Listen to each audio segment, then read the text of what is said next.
Welcome to your Thursday morning update and encouragement with Pastor Ben. Hey, glad you're here listening in. Quick update. This week, of course, we got more information. We found out that the quarantine is going from 15 days to 45 days. Deep breath, everyone. This is going to be an incredible April. And I know we were just hoping to push through March, but it looks like we're going to have to hunker down and push on. Schools are being pushed out as well, and even church services. We're going to go ahead and extend to the end of April, praying and waiting and hoping for a moment which we can all come back and be the church. Called Don Detweiler this week on April Fools, and hey Don, I just wanted to make sure that the whole COVID thing is over and the social distancing thing is finished. I know that the at-risk community has been trying to avoid the millennials for this entire time, and I'm just hoping that it was one big joke.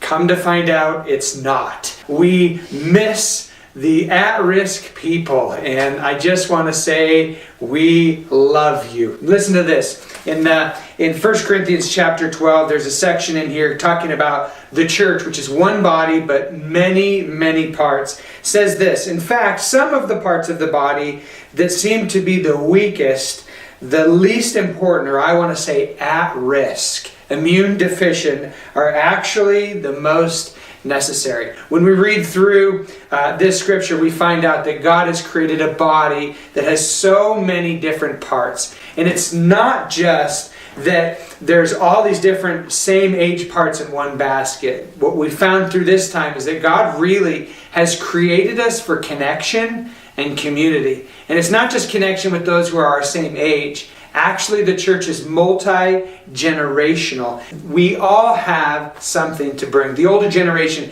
they bring this stability and this wisdom, and even just like a comfort to be able to call someone who's been through it, who's been there, and say, hey, what do I do? And what do I do when I lost my job? What do I do with this health issue? Or how do I handle this? And the older generation brings this wonderful stability and encouragement into the church. Of course, we know this. The younger, they bring life. Not only life, they teach you how to use TikTok and YouTube and Instagram, all the things that the older generation needs to know how to use. Even right now, you're watching on YouTube, probably because your grandson or granddaughter set you up on it, right?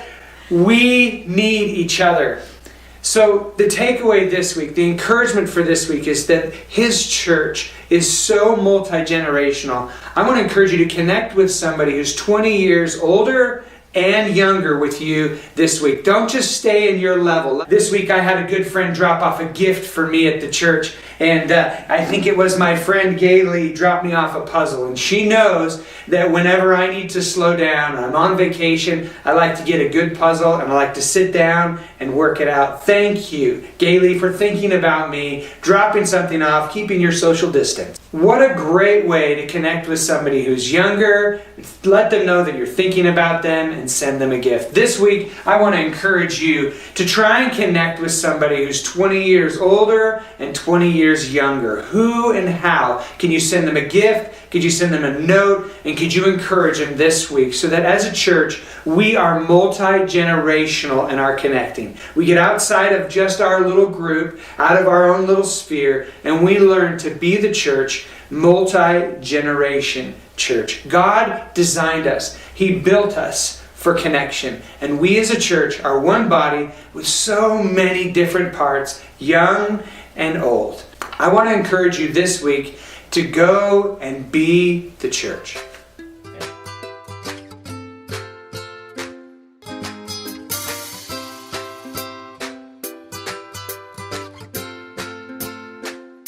I had what seemed like, you got this, dude. You got I just